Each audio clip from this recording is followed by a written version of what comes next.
Hello friends and welcome to the Dailies, a quotidian reflection on the sun's position in the wheel of the zodiac as expressed through the imagery of the Sabian symbols in the tarot. Today is February 2nd, 2022, and the sun is at 14 degrees Aquarius. Our Sabian symbol for today is a train entering a tunnel. Okay, and our tarot cards, we've got 13 because this is the first official reading of the month of February. And as we know, our first reading of the month sets the tone and the theme for the next 28 days in this case, okay? So this is the theme. This reading is not only about today and actually yesterday as well, because it's a bundle. So this reading isn't just about today, it is also about yesterday and the entire month to come. So stick this one in your back pocket and, refer back to it as we move through, because I will be referring back to it as we continue our daily process. So without further ado, let's get into these 13 cards we have here.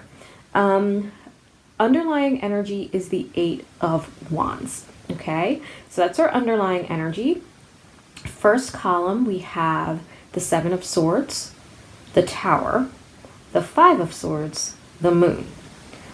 Second column, we have the Prince of Discs or Pentacles, the Queen of Discs or Pentacles, the Star, and the Two of Discs. Third column, we have the Nine of Cups, the Two of Cups, the Ace of Cups, and the Hierophant. Okay, so what's happening here, my friends? Does anyone want to hazard a guess? Let me tell you something. I tried to do this reading yesterday. Yesterday was the new moon in Aquarius, which the Seven of Swords is talking to us about as it leads the reading and the energy of this month. I was trying to do this reading yesterday, first day of the month, new moon, and I pulled cards. Okay, I pulled cards, and they wouldn't arrange. Okay, they would not arrange. They arranged, but I could feel that there was something that wasn't right. And I actually began recording, and it was just like, this isn't it. Okay, it wasn't it. So I took a breather and, just went on about my evening and, did the things. And at the end of the night, things started coming to me.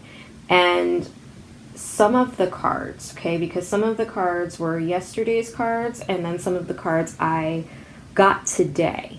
Okay, but they were at the bottom of the deck yesterday, and I wasn't altogether certain if I should take them or not. And that's really what the energy was yesterday. It was a lot of uncertainty. Okay, a lot of uncertainty. And a lot of not knowing where to place things, not knowing how things are going to go. Okay, but there was this great sense of flow and energy, but none of the energies would really line up. So in the night, last night, literally in the middle of the night, they started talking to me and telling me okay, this is what we want you to say. This is what it's about. The cards were talking, my guides were talking, the planets were talking, everybody's talking, and we're having a conversation about February. And it all makes sense. I don't know if I can get it out. Okay, I'm just going to tell you right now, I don't know if I'm going to be able to get it out in a way that makes sense to you. Makes sense to me. I don't know if it's going to make sense to you. So my apologies in advance. But remember, this is just the leading thematic energy of the month, and we can parse it out through the dailies. Okay? So no worries there. But but last night as they were, talking to me, and I was realizing what the overall theme and what they're asking us to do, okay, which is, it's pretty it's pretty cool and pretty intense. And also, you know, once again, it's we're weaving threads. So it's totally in line with everything that we've already been talking about. So this isn't some shit coming out of left field. It's the next natural step. But we're apprehensive, okay? Collectively, we are apprehensive about this step because it's something that we've never done before, okay? Or we've never done it at this level before. We've never done it in this type of consciousness and awareness before, okay? So we're all, in whatever stage that we are within this, we're all a little apprehensive, okay? And so what they told me last night was, you know, the cards at the bottom of the deck that I saw yesterday and I wasn't sure about because I was like, they don't seem to match. It was like there was like two different energies, and I could kind of see where the cards at the bottom were like kind of going, but it didn't make sense. So the cards that I actually just pulled for today were 4 more cards because we only had 8 cards yesterday. I guess technically 5 more because the 8 of Wands ended up being at the bottom. So the 8 of Wands, the 5 of Swords, the 7 of Swords, and the Moon. Oh, and the Prince of Discs too, because that wasn't in here. So it was 6 cards I ended up pulling to make this lovely, lovely arrangement that we have here. And I think that, what was it? 1, 2, 3, 4, 5. No, it was 5. Okay, it was 5. Sorry, my brain. But anyway, yeah. So I know that this is a pretty long intro, but I really feel that I need to explain as much of the energetic feeling behind this as I possibly can so that this makes sense.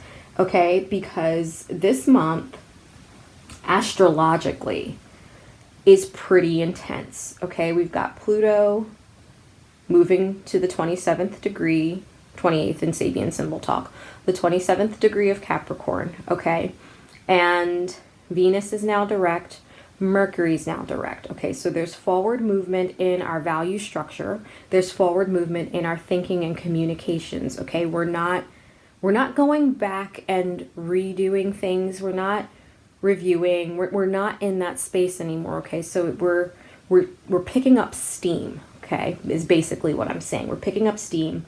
Pluto, who moves historically slowly, okay, is about to shift to the next degree. Okay, and this degree that Pluto is on is going to be the degree that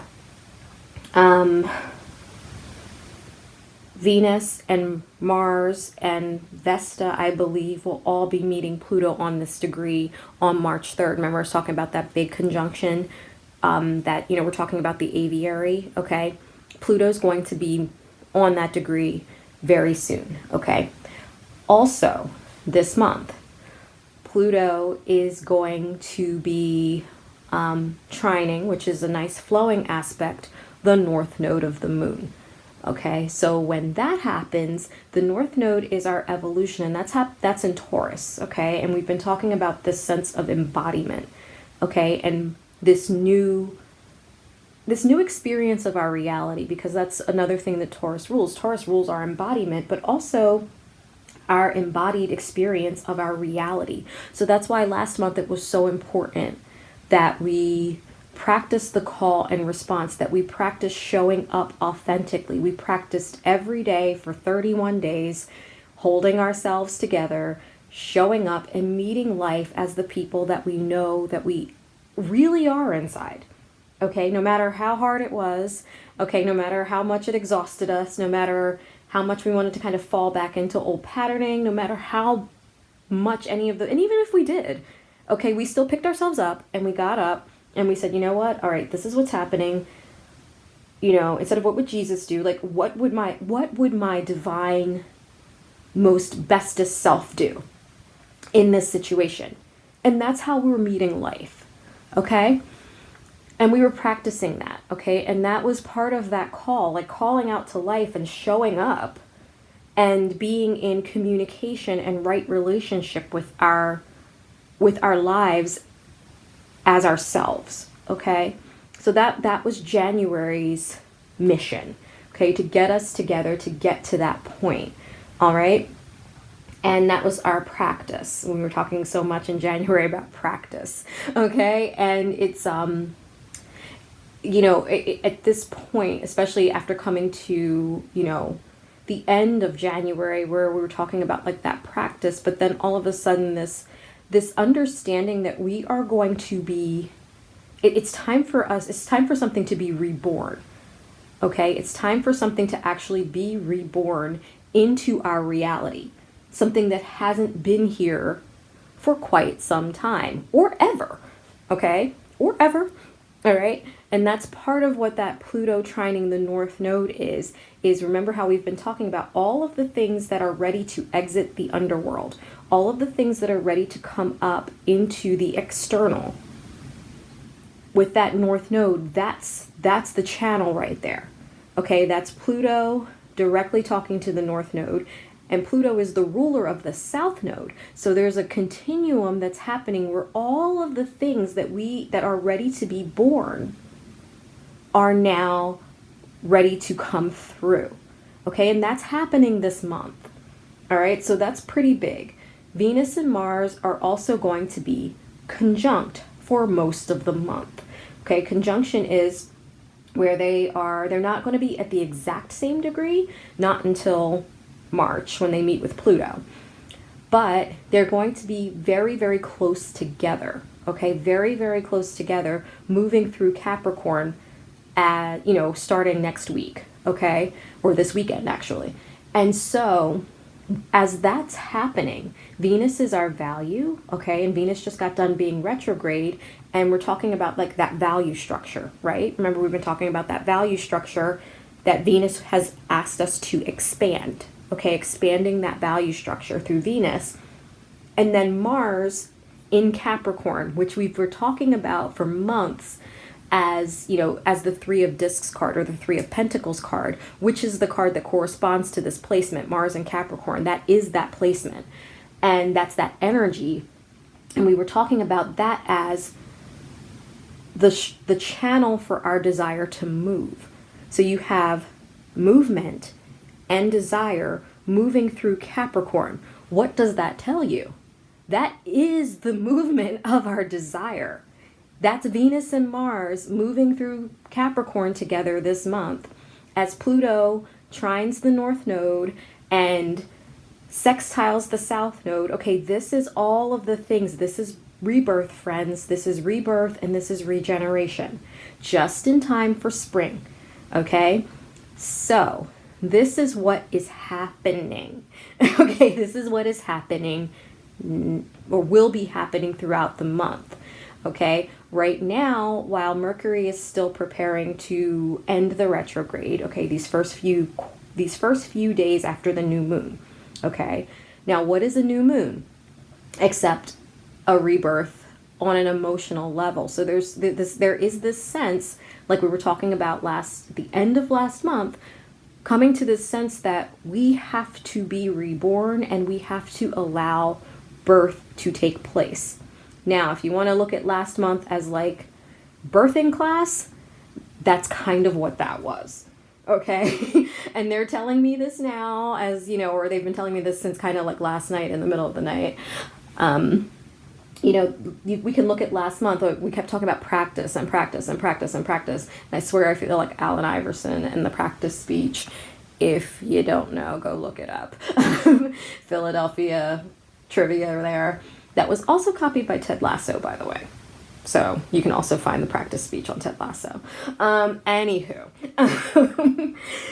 what I'm trying to say is that the month of February, okay, is big. Okay, Venus and Uranus. Venus ended the retrograde trine Uranus. Okay, so that is a liberation. Okay, this Uranus, remember I've been saying, who went direct a couple weeks ago, is now picking up speed, okay, because Uranus also moves very slow, so it takes Uranus a while to pick up speed. Uranus is also picking up speed and about to shift degrees. So when that happens, that's another shift in the energy, but that's also a power up, okay, because Uranus rules electricity. Remember, I was also talking about Uranus ruling our nervous system and our neural pathways, okay, because Uranus is in Taurus, so this is about our body, okay, and how our body meets our reality, okay? So there's a shift in how we meet our reality that also causes our reality to shift because we're all intertwined and interconnected, okay?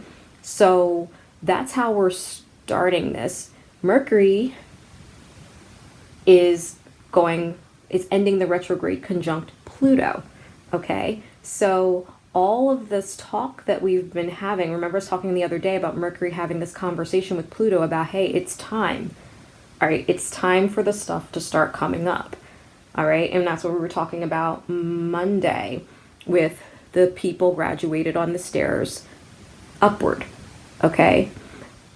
We were saying that it wasn't people, it's the things that are ready to exit the underworld, the things that are ready to be reborn, the things that have been regenerated, okay? The things that have gone through a process of breakdown and, and decay and all of those things, and been able to be reformed through evolution, okay? Things that have been evolved within us, okay? And also circumstances, okay? Circumstances that have evolved underground, or like in secret, in the dark, or whatever. And it's not like, sordid little things that happen. No, I just mean things that, maybe things that you cherish, things that you really love, like the things, like I said, the things that we've tended in faith. All right, the things that we have tended in faith are now ready to be reborn this month.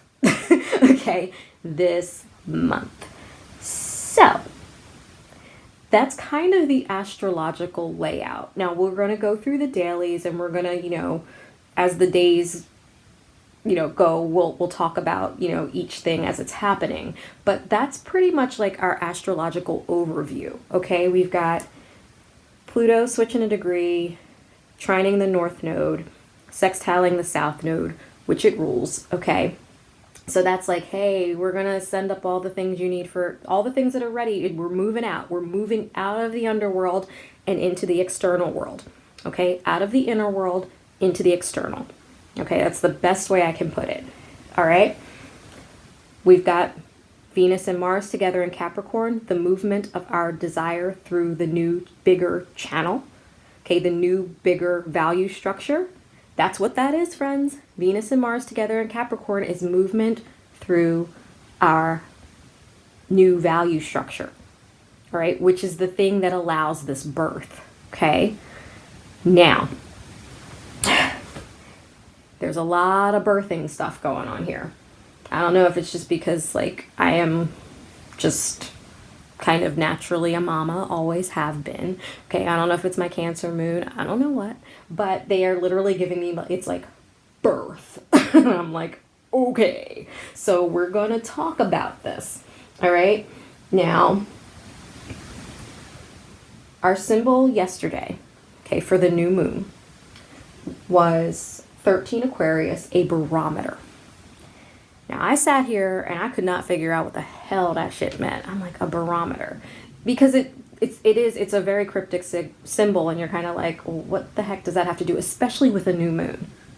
Especially with a new moon. Like, how are we resetting our, so and there were some pretty obvious ways to interpret that, okay? There were some obvious ways that could be interpreted in as far as, like, talking about, as we're holding our duality and moving in our desire, okay, like that trinity that we are, okay, all connected, being able to feel, okay, because the barometer feels what's happening in the atmosphere. It senses the change in the atmosphere. So that is a part of this, okay, that is most definitely a part of it, but it wasn't all of it. And that was where I was getting tripped up, because I'm like, okay, well, that makes sense. Being able to feel and comprehend, okay, because the barometer feels something, and then it gives a readout of that feeling, okay? Now, obviously, a barometer is an inanimate object. It does not really feel what's happening. It senses, okay? It's reading the atmosphere. Okay, so there is a sense of how we now read the atmosphere, because we can read the atmosphere, because we are more in tune with the unseen, because of all this work we just did for the last 18 months. And prior to that too, okay, because nothing exists in a vacuum. That just wasn't 18 months worth of work. That last 18 months was because we had been doing years of work before that, okay, depending on where you are in your cycle here. Now, so that's one way of reading that new moon energy, okay, being far more in tune with the unseen, okay, and being able to adjust ourselves appropriately and understand the readout. Okay, so that is thing one, and that is a definite part of what we're really learning to work with this month. Okay, as we were practicing the call and response and practicing showing up, okay, now we have to practice understanding the response, which is what the barometer is talking about. Okay, the unseen is responding, and we have to sense that response and act accordingly. That's the barometer. Okay, the second part of this, okay, the second part of the barometer, what is the barometer reading? Pressure, atmospheric pressure. Okay, so when we take that symbol, okay, and this metaphor of birth that we've been kind of carrying since October. Remember when we were getting the pregnant princess of discs, and we were also getting the queen of discs, who was like waiting for this pending, we've been waiting for this birth that's imminent. Birth is on the way. Now the queen of discs is here. All right, the queen of discs is here. It's been waiting, okay, waiting for the life to flow, waiting for the waters to break. Okay, now stay with me here, friends. Okay, now we're taking yesterday's new moon symbol, okay, the deeper layer of it. All right, after all of these birth analogies, okay, the child being hatched from an eggshell, okay, like going through that and realizing that it's time. Okay, that was the conversation between Mercury and Pluto during the conjunction this weekend. It's time. Okay, remember that Six of Swords? It's time to move up out of here. Okay, so that's what we're working with. It's time for the rebirth. Okay, now, coming from Monday's symbol of people on stairs graduated upward. And we were talking about it's not people, it's all of the internal things that are ready to leave the underworld, graduated upward, ready to move up and out. What's that going to cause in the next symbol is pressure. Does that make sense? Okay, when you think about all these gifts, all these desires, all these feelings, all these truths, okay, these deeply held, not experienced yet to be experienced truths, okay, and ways of being and expressing that are all graduated and ready to move upward.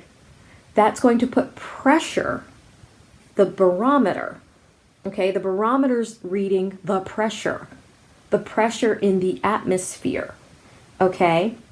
We need to act accordingly. And that's the apprehension that I was feeling yesterday. And in fact, today too, like even sitting down with these cards, I was like, wow, I don't know what the hell to do with this. Because I really don't. They're like, why don't you just start talking?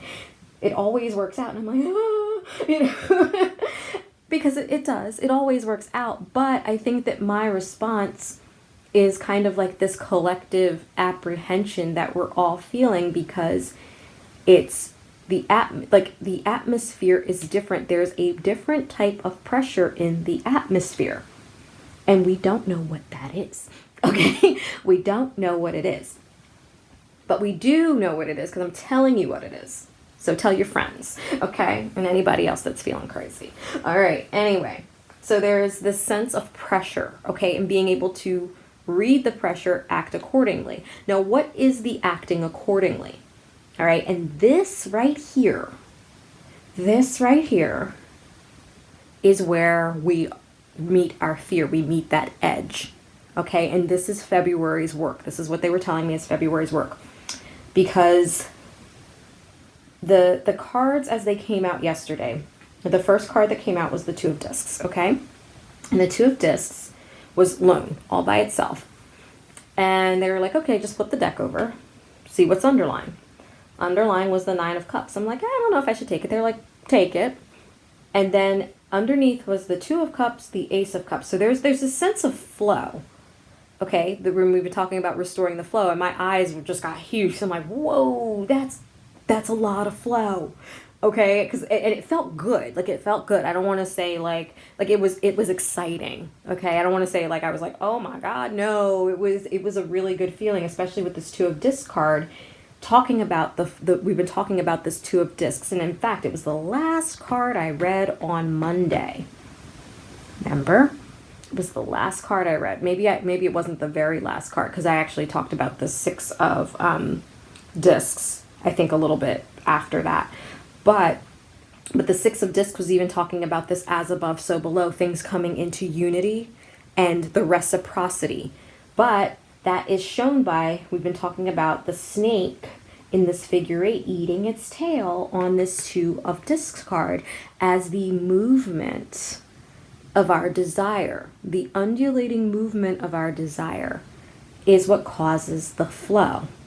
Now, here's what they told me that unlocked yesterday and today and helped me put the last 3 days into perspective, okay? We're talking about everything graduated on stairs, moving upward, creating pressure. Today's symbol is a train entering a tunnel. Okay, this doesn't get any more birthy than this. Okay, this is talking about the waters breaking. Okay, and what they were talking to me about with the Nine of Cups, because they were showing me with the Two of Discs yesterday when I was trying to do the reading, Jupiter in Capricorn. Okay, the structure has to expand. All right, so if we're talking about birth, what has to expand in order for the kid to get out? Your cervix has to dilate, right? If for any of you who have birthed a human being. But that's what has to happen. So the Two of Discs is talking about that expansion of the structure, which is what we were talking about with Venus's retrograde. Expansion of the value structure, all right?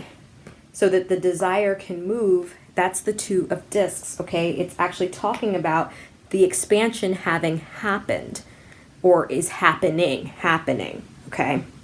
And I want to stress the happening because that's where the apprehension is, okay? The fact that the Two of Discs was followed by the Nine of Cups, which is Jupiter in Pisces, which Jupiter is actually in Pisces, okay?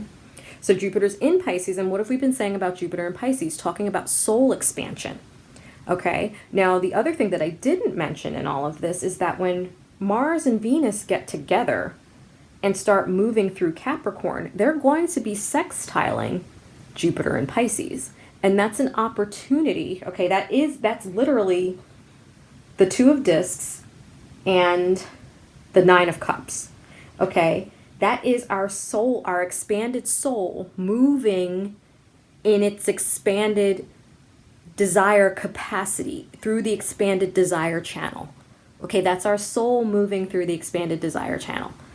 Okay, that's what that is.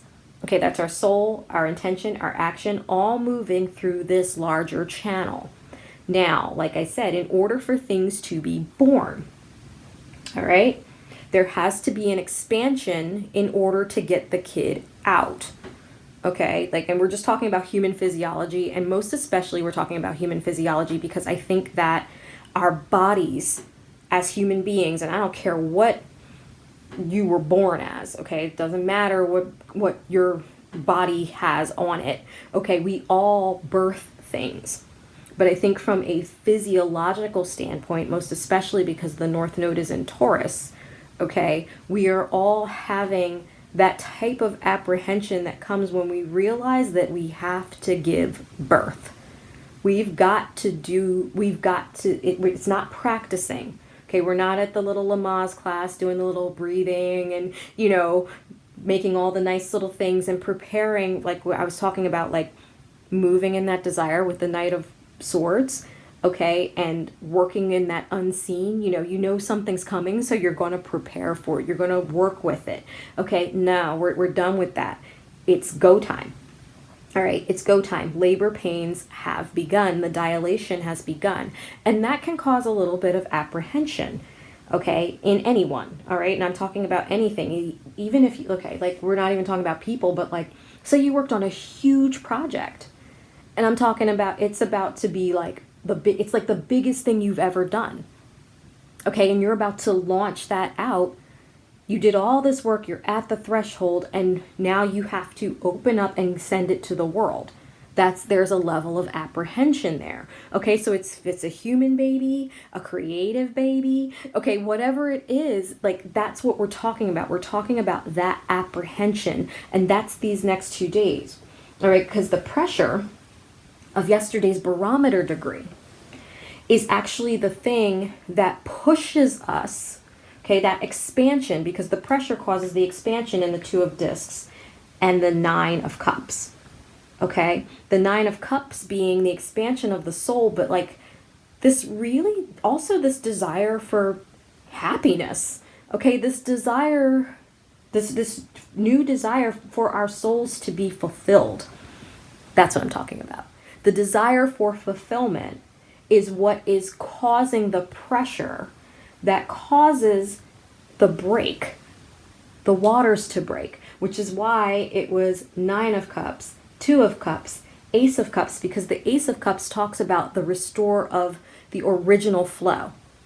Okay, the union, which is Venus and Mars, okay, the union in the 2 of Cups. Okay, the union of Venus and Mars in Capricorn is what is going to restore the flow in the Ace of Cups. Okay, because Venus and Mars are the 2 opposites. It's the union of those opposing forces of desire and intent, desire and action that are actually going to move through the bigger structure that was created by Jupiter in Pisces and Venus going retrograde through Capricorn. Okay, so I hope that this is making sense. Now, when we're talking about that pressure, like I said, it's like there's that bearing down, okay, that causes the expansion, causes dilation. And then what happens? Entering the tunnel, which is today's symbol, okay? All right, so this is birth, friends. This is birth, okay? Something's coming out over the course of the next couple of days. Okay, or actually over the course of the month, all right? So we've already kind of knocked out a few cards here, but I wanted to really give you that expanded view out, okay, of what we're talking about this month, okay? And this is like giving birth to multiples, okay? So this is going to be an ongoing process throughout the month. Okay, we're going to have like the apprehension, realize that there's pressure, there's something that wants to come out, there's something that wants to come through, go through the process, birth it, do the thing, go back again and do it again. Or it could be all one big thing. Okay, I don't know. It depends on you and your life. Okay, it depends on what you've been cultivating and the thing and your deepest desires and the things that you've been evolving. Okay, and working with and showing up for. All right, so let's talk about it. All right, and also here's the other thing. This is a process that's happening pretty quickly. Okay, there is movement, and I don't want to say it's like quick movement. Okay, but it is faster than what we are used to. So this is also with the underlying of this reading being, and the underlying energy of the month being the 8 of Wands. There is a sense of harmonizing because we're actually back in sync. Okay, this particular 8 of Wands card has rainbows on it. Okay, there's rainbows, there's lightning bolts. Okay, this always talks to me about Uranus. Okay, always talks to me about Uranus. But this sense of harmony and movement, okay, moving in harmony is what we're working with, okay? So we're not making unilateral movement, we're moving harmoniously. All right, this card is also astrologically symbolized by Mercury in Sagittarius, okay, which Sagittarius is about unifying unifying what couldn't be unified. Okay, the magic, the alchemy that happens through that. And Mercury is about unification. So this is about unified movement, okay, that creates harmony. All right, that's what we're doing this month. Okay, and that movement is predicated on birth. Okay, that's what we're doing. This union and the movement through the channel. Okay, the movement of the things, the more we move in harmony, let me put it this way. The more we move in harmony, especially as Venus and Mars get closer and closer together and then come to sextile Jupiter, the more we move in harmony, the more that we facilitate the birth process. Okay. Now, like I said, these first days of realizing that we have to expand in some way, shape, or form.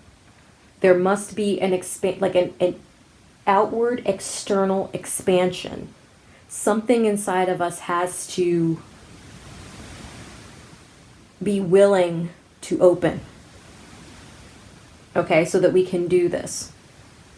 All right, and that was the key to what they told me last night. They were like, what's that Nine of Cups in relationship to the Two of Cups and the Ace of Cups? I'm like, oh, that's like the big thing, you know? And they're like, yes. Okay, now imagine that feeling. Okay, and I was actually talking about this on Monday. Remember how I was saying that, like, sometimes things feel so big, even though you know they're good, it feels so big that it can feel overwhelming to you.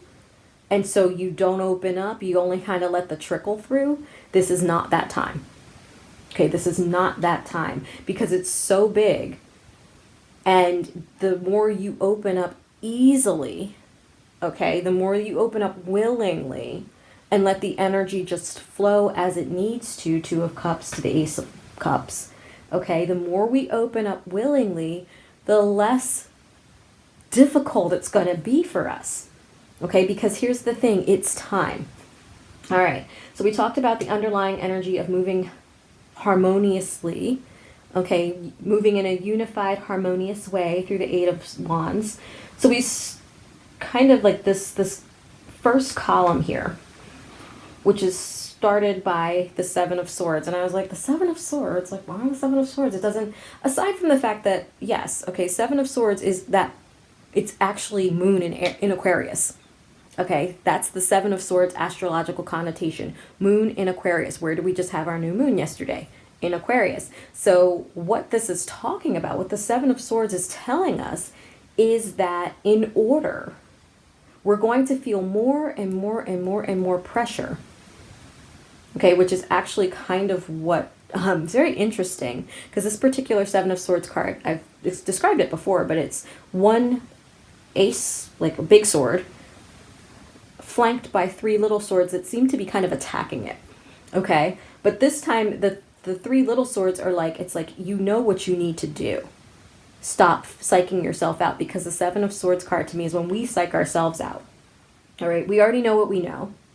We know what we need to do, and yet we psych ourselves out and give ourselves like all these like false little validating reasons for why we can't do what it is that we know we need to do, which right now is expand. Okay, we need to expand. We need to start making we need to make our external life bigger. Okay, we have to make things ready because we're bringing in more things, more projects, more creative outlets, a bigger job, a bigger salary, a bigger house, more family, another person, another relationship. Okay, whatever it is that we need to do, we actually have to expand internally. Or actually, we've already expanded internally, let me say that. But we have to allow the external expansion. We have to make the space, make the room. Okay, so that in our lives, so that these things can come in. Okay, and that means, once again, taking different actions, taking more harmonious actions. Venus and Mars are going to help us do that. Okay, Pluto and Mercury are going to help us do that. Uranus is going to help us do that. Okay, because here's the thing. So we start this column with talking about this moon in Aries and not psyching ourselves out. And basically, you know, doing what we know we need to do, which is expand. Period. Okay, that's all we got to do. We know we need to expand.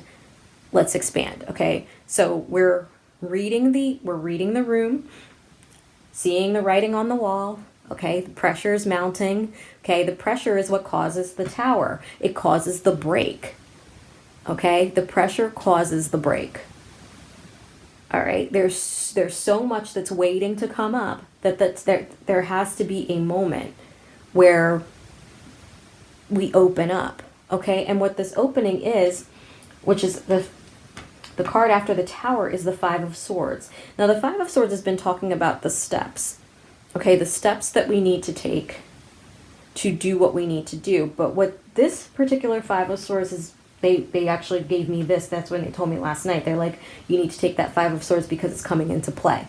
And I was like, oh, okay, interesting. The way they were talking about it coming into play is actually like the breakdown of whatever the old external form was. Okay, now we did a lot of the internal work. Remember, I was talking so much about through the retrograde process, especially Uranus is retrograde, Venus is retrograde. Okay, we did a lot of breakdown internally so that we could have a new, bigger structure. Okay, and we've plugged into this new, bigger structure and we're ready to operate that. But also, in order for it's interesting because it's talking like it's the simultaneous thing where it's like the old way has to break down. That's what the Five of Swords is talking about. Something in our external world we have to let go of. And it's not in a bad, sad way. It's just like, remember how I was saying, like we have to make room in our external world for whatever it is that's coming up from the unseen. Whatever's coming up from the unseen is going to be externalized. We actually have to make space for it in our external reality. That's what the Five of Swords is talking about. The Tower is the realization. Okay, this, first of all, the Seven of Swords is like, oh, okay, I've kind of been avoiding doing X. Okay, and I'll give you guys a prime example. A lot of you probably already know this, but this was like kind of last year with my bodywork practice. Okay, there were things in my life that I wanted to make room for. Okay, period. And I realized that the bodywork, and I didn't want to admit it because I've been doing it for so long, it was my career. I realized that the bodywork was actually taking up the space of the things I actually wanted. And so what I had to do was make a decision, much like the Seven of Swords, kind of knowing internally, like that ace that's here, that I needed to make room. And the only way that I could make room was to stop doing body work, which was my tower moment. Okay, so what they're asking us all to do is kind of do that same thing. Okay, I left body work because I wanted my life to look a certain way, and body work was not allowing that. It was taking up too much room. Okay, and so my tower moment was, you're going to have to get rid of that. It was a long time coming. They had been telling me that since 2019, so it wasn't that I didn't know. So there are things that, like I said in that Seven of Swords, that you already know you have to make room. Okay, and you're actually ready to do so. Okay, you're ready in your external life. Like I said, if you're having a baby, you don't just like dick around for 9 months and then when the kid gets here, oh shit, I guess we better get some diapers or something, like crap, we can't bring the kid home, we don't have a car seat, like that kind of stuff. What you do is you prepare, okay? You expand your life. You get a bigger house if you need to. You build an addition if you need to. You prepare your space. You prepare yourself for your new reality, right? Right. Okay, so that's what this first column is talking about. Preparing ourselves for the new reality then allows the breakdown, that Five of Swords. Okay, we have to say goodbye to something that was here with us, like actually tangibly, physically here with us. Okay, and a lot of it we've already done, because the Five of Swords is also talking about like a rickety ass structure anyway. Okay, it's something that we just haven't really been it's like vestiges of some old shit, okay, that we really don't need, but it's still kind of hanging around. And it's like, okay, it's vestiges of an old life.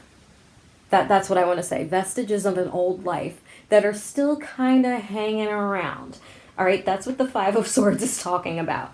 All right, that breakdown, okay, that breakdown is what causes us to get in line. I just had to shift the cards. Okay, is what causes us to get on the path. Okay, and the path here is the Prince of Discs, which to me always symbolizes the North Node of the Moon. Okay, always symbolizes the North Node of the Moon to me, because the chariot that the prince sits in looks like the glyph for the North Node. Okay, but also beyond that, this is the card of Taurus in this deck. So it looks like North Node in Taurus because the chariot looks like the glyph for the North Node, and the chariot's being pulled by a bull. So this is very specifically, at this particular moment, North Node in Taurus. Okay, so acknowledging and allowing the breakthrough and the breakdown puts us on path. Okay, it actually opens the path, because this, whatever this rickety ass structure is in the Five of Swords, is the thing that's blocking the expansion. Okay, it's the thing that's blocking us from opening up bigger. Okay, the expanded thing is already there. Like, the space is made. We just need to get this shit out of the way. Okay, we get the shit out of the way, then, oh, looky here, we can see the path forward. Okay, the path opens up. Okay, now the path is the thing that is what? That's the train entering a tunnel. Okay, so this is basically like, it's time. Seven of Swords. It's time. All right, or actually Seven of Swords comes after the Six of Swords, which last week we were talking about Six of Swords being the timing, realizing that it's time for birth to occur. All right, realizing that it's time. And that happens, remember how I talked all last week about this. It's the unseen. It's the thing that is being born that determines when birth happens, right? That's actually in the natural world. Now, I know that there are things that, can speed that process up and all that kind of thing. But if you just let nature take its course, for the most part, whatever is ready to be born will make that known. Okay, like I said, birds hatch themselves, little turtles and alligators and all those things. Okay, even human babies will release a hormone that lets the body know, hey, it's time. Okay, kid don't want to be in here, fully cooked. Okay, so that's also that pressure. The barometer yesterday, okay, was also reading that signal. It is time. And if we want to do this, then we have to open up. We have to make space. Okay, so whatever rickety ass structure is still kind of blocking, whatever you need to do to make space in your external world. Okay, put shit in order. All right, while this kid's coming. Okay, whatever your things that are ready to be externalized while they are coming, what can you do to make space? Okay, now it doesn't have to be as extreme as quitting your career, okay, of 20 years. It doesn't have to be that extreme, okay? But it can be, okay? Maybe it's a worn out relationship, okay, that you've just been hanging on to because it hasn't been the right time to move on, okay? Maybe it's a job. Maybe it's a project that hasn't come to fruition, okay, and you know that your energy would serve you better elsewhere, okay? It could be any number of things, but what is the thing that we need to actually give to Pluto, okay? Because that's the other thing that, the Plutonian connection to the North Node, it's like whatever we need to remove in order for us to expand, Pluto takes that. Okay, Pluto takes it and does away with it. And whatever can be salvaged will be salvaged, and whatever does not need to be salvaged will just die. Okay? All right, that's the other thing. It's like being ready to cast off what no longer serves our evolution. Boom, there it is. Thank you. I could not get that out. That's what the Five of Swords is talking about. Whatever has served its purpose. It served its purpose. It's done. It no longer serves our evolution. We do not need to evolve in that direction anymore. Let it go. That's how we make space. That's how we get on path. That clears the north node for us. Okay, now when the north node gets clear, then we have the moon card. Okay, now the moon card, this particular card always speaks to me of birth. Okay, it's two pillars that are flanked by, kind of looks like Anubis actually, like twin versions of Anubis and Cerberus. Okay, it actually is Anubis and Cerberus. I know this. Yes, so it's like these twin, like, but it almost looks like, you know, it almost looks like the seed passing out of the womb. Okay, the way that the card is drawn, it looks like something passing out of the womb. So it's the sun being carried up and out into the external, coming up out of the underworld and into the external world, being shuttled by a little beetle. Okay, so this is talking about today's symbol of a train entering a tunnel. Okay, we're now in the birth canal. All right, we're now in the process. Remember, I was talking about the channel between the south node and the north node, that continuum. Okay, that continuum between the north node and the south node, which is where all the pressure is coming from, because all of the things that have been internalized are now ready to externalize. So that's what this little scarab is taking. It's taking all of the things that are ready to be externalized, our light, okay, the new things that we need for evolution, which remember I was talking about in December, exiting through the gift shop. What are the things that we want? What are the things that we need for this new cycle? What do we need for this new journey? What are the parameters that we need to set us up for success and set up our new lessons and all of these things? That's the moon card. Okay, so that's us entering this tunnel. All right, like I said, that's kind of today's energy, but it's also the energy of the whole month. Please let me be clear. Okay, we are birthing.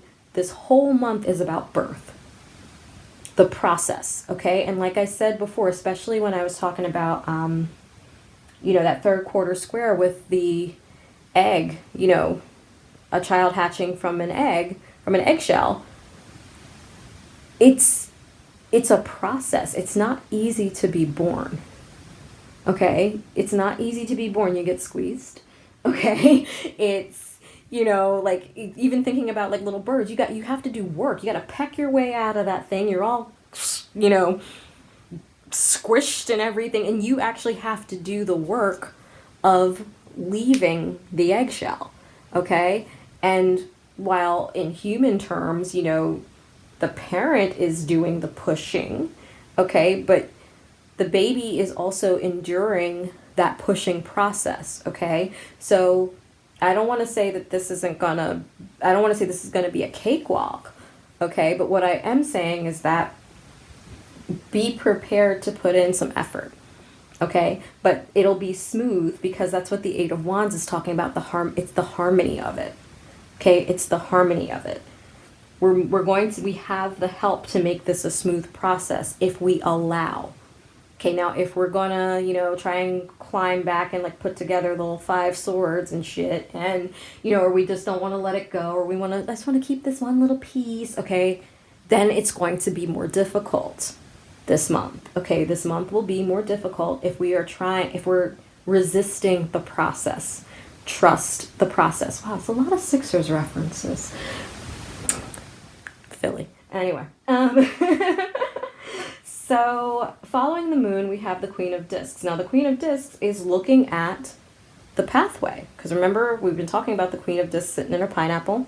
Not under the sea, a la SpongeBob, but sitting in her pineapple in an oasis that is waiting for the waters to come, waiting for the flow to return, okay, so that everything can be fertile again, waiting for the fertile season. All right, now this is really interesting because we're talking about Taurian North Node energy, which is about the earth, okay, the earth experience, the actual earth, not the structures we build on earth, that's Capricorn, okay, not what we do on earth, that's Virgo, okay, Taurus is the actual earth. So the queen is looking at the path, looking at the flow, okay, and waiting for that flow to be restored. Now, the train entering the tunnel, the things being born, the queen is waiting for that. Remember, we were talking about this Queen of Discs back in the fall. New birth was coming soon and was trying to prepare us because this is the midwife for that birth. Okay, this queen has been through this process before, knows when it's coming, knows what's happening, knows all the signs to look for. The queen's like the barometer. Okay, reading the atmosphere and saying, here we go. This is the stage that we're in. This is the part that we're in. Okay, this is what we need to do now. Okay, so the queen is watching and waiting, but also doing the practical steps. And we haven't talked about this because we've been in retrograde energy. But the queen is watching and waiting while taking practical steps and movements to facilitate the birth. Okay, the queen now comes into action because the queen can. It's time. Okay, the queen's been waiting because it wasn't time. All right, now the queen springs to action to help facilitate the birth. Okay, so that means practical steps, the practical things that we need to do. Remember, Venus and Mars are in Capricorn. All right, we're not doing bullshit. Okay, we're not doing bullshit. We're not doing things that are not concrete and very, very clearly about our aims. Okay, this is Venus and Mars and Capricorn moving together. This is Pluto trine the North Node in Taurus. This is practical shit. This is step by step by step by step by step. Which is also, like I said, what the Five of Swords was also talking about. The steps that we need to take. First step, get rid of shit that don't need to be there. Okay? Second step, first step, decide to expand. Second step, allow the expansion. Third step, to allow the expansion, you need to get rid of shit. Fourth step, get on path. Fifth step, do the things that we need to do. That's this unified, harmonious action in order to facilitate the birth. Okay, that's what the Queen of Discs is talking about. The Queen of Discs knows that the flow is coming. Okay, it's here.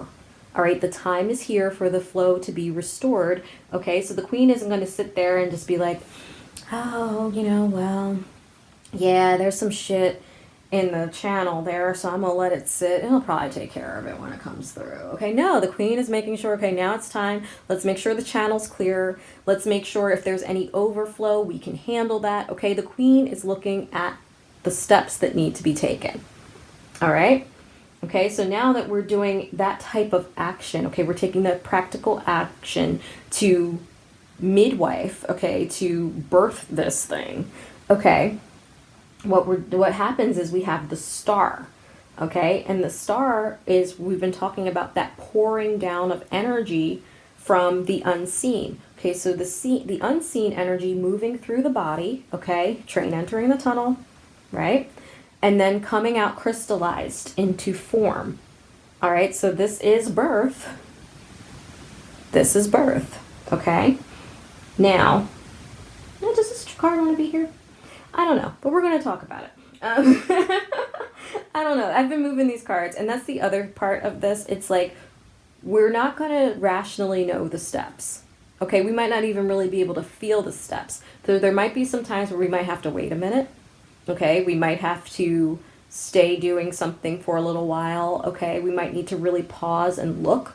Okay, and consider. All right, remember, we're still talking about, even though it's Aquarius season, okay, Aquarius is the blueprint. It's the map of things. Okay, but how things get done is Capricorn.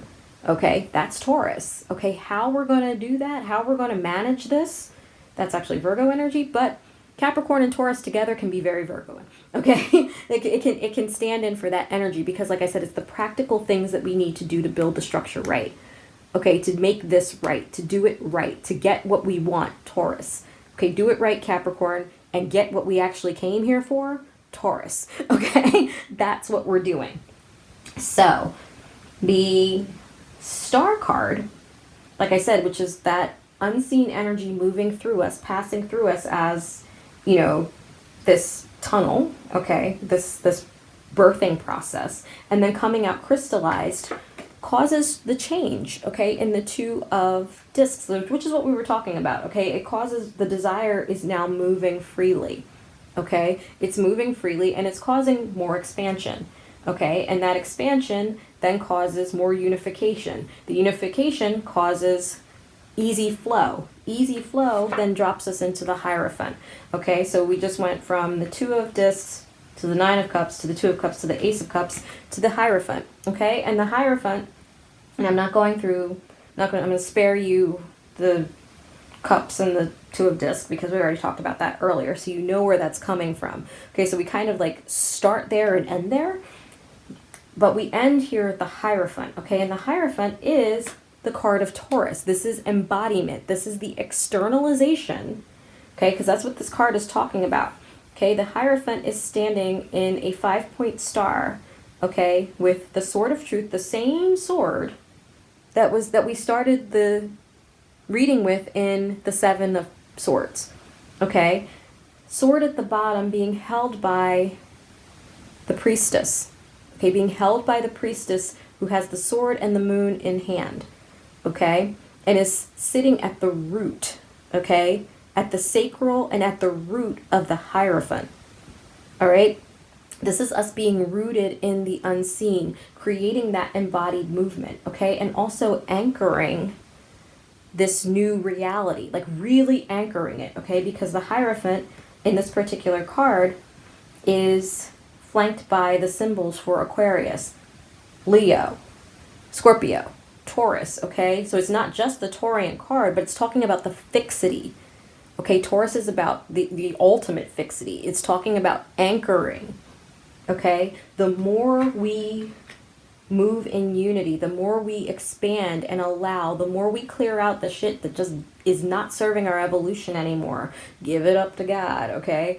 Or whatever. Like whatever you got, whatever gets you through, okay? The more we allow this process and take the practical steps to facilitate the birth, okay, and let the energy move through us as desire, okay, the more we really work with that, the more we actually anchor the flow in, okay, because that's also the thing that Venus and Mars moving through Capricorn are doing, and also Pluto trine the North Node. It's anchoring the new direction. It's anchoring us into the path, okay, that's what it's doing. It's anchoring.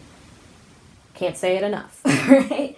So it's holding us there, and not in a bad way, but in a way in which we're not going to go back to bullshit. Okay, we're not going back. We're already at a point, we're already far enough along that we're not going back as it is, but the fact that the vestiges of certain things are still there, you know, once we clear that, there is nothing to go back to. Okay, and we fully understand that, and when we fully understand and allow this expansion and begin the real movement, and I'm talking real movement here, okay, because like I said, when we're talking, we were practicing call and response before, but now this is us actually listening to the response and acting accordingly, okay, and right now the response is saying, hey, it's time, open up, and we have to do that. And then we have to follow all the steps after we open. We then have to follow all the stages of steps in order, whatever they are, for whatever it is that you're bringing in. They're specific to each one of us. Follow those steps through, and in the process of doing that is what anchors everything into reality. Okay? It anchors us into a new reality. It anchors the new reality into the reality. Okay? Because really, anything outside of, if we're not taking action in the things that are true for us, and into the things that bring us joy, we're not ever able to really experience them except for internally, and that's the gift that we're being given. Okay, we are actually being given the gift of experiencing the things that we have only dreamed of. Experiencing the things that we have only imagined, experiencing the things that we've only been able to have a half experience because it's like we're not able to interact with it because it's inside of us. Okay? So that's what that's this birth. Okay? This birth is a gift All right. And it's the process is a gift. So let's not shirk the process in trying to get to the pot of gold. Okay. We have to go through the process, because that's how we actually anchor it. That's how we make it stable. Okay. Because that's what this Hierophant is talking about. It's talking about stabilizing. All right. Stabilizing. Think about that. Okay. All this flux, all this change, and sorting things out and figuring things out and doing without sometimes, or whatever your story is, whatever your story's been. Okay, this is a time of the embodiment, and the new reality actually cause stabilization. Okay, it kind of ends that we come into a place of flow, and the flow stabilizes us. Okay, and the authenticity and the communication and the listening. All right, and then we can actually heal, because this Hierophant, and all Hierophants, I believe, usually carry a key. Okay, and this particular Hierophant, this key is pretty big. Okay, and what this key talks about, the key is the glyph for Chiron. Okay, Chiron is the wounded healer.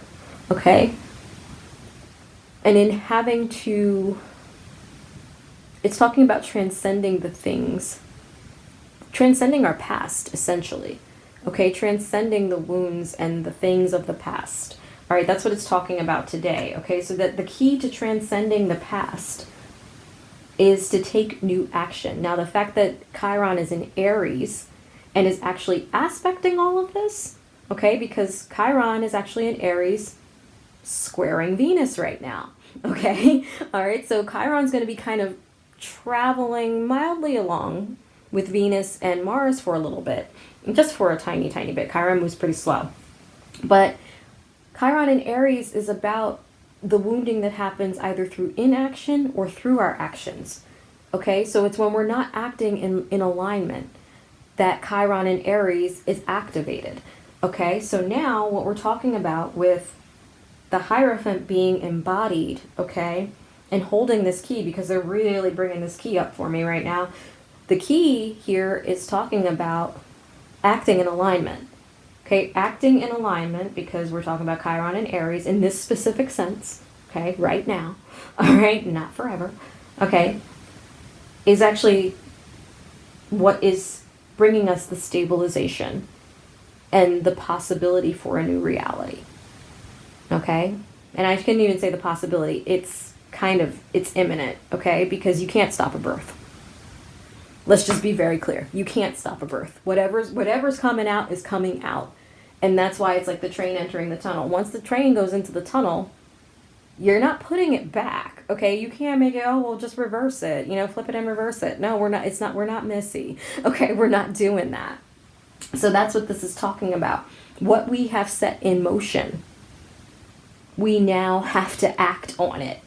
Because we've set some shit in motion, and it's becoming aware of what we've set in motion, which is becoming aware of what we set in motion this month, and actually acting on it, expanding to meet it, welcoming it, not trying to shove it back. Oh, I'm too little for that. I can't deal with it. I'm sorry I asked. Okay, no, like you called out to the universe through your resonance, which we're still doing, by the way. Okay, I don't want anybody to think that, well, we're done with that because that was January. No, friends. This is just another layer. Okay, so we're still holding resonance. We're still moving unified. We're still on that desire track. We're still calling out and responding. We're still doing all the stuff.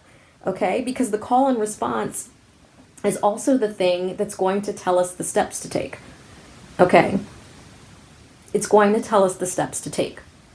The unseen can't do anything without the seen until it gets externalized. Okay, so it's relying on us as the Queen of Discs to do the work.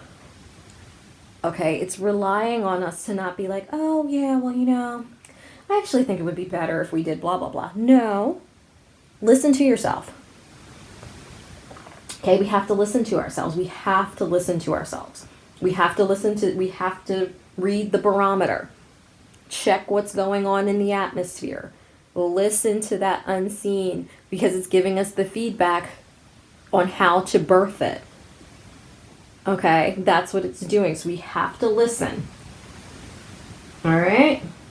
I think that's about it. This actually wasn't as...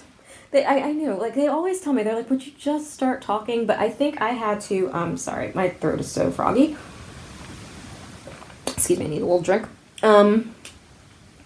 Yeah, I think they wanted me to feel like the collective, like, kind of like, oh my gosh, I'm getting an answer. And this answer feels huge. And usually big answers mean something crazy is about to happen, okay? And yes, but it's good crazy. Okay, these are the things that we set in motion. All right? Now, depending on who you are as a person, maybe you set some bullshit in motion. Hopefully not.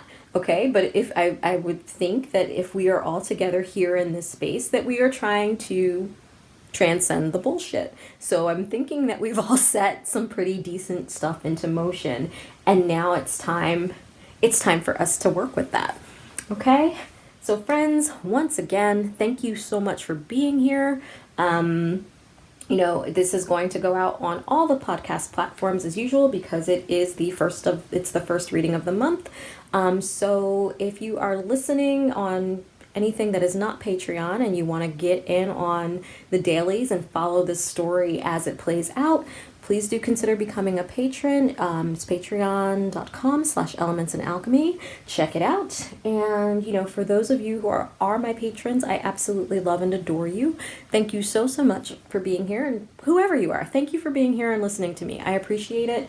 I do hope that this resonates and that you find it helpful. And yeah, that we will see each other again soon. All right, friends. Until then, much love.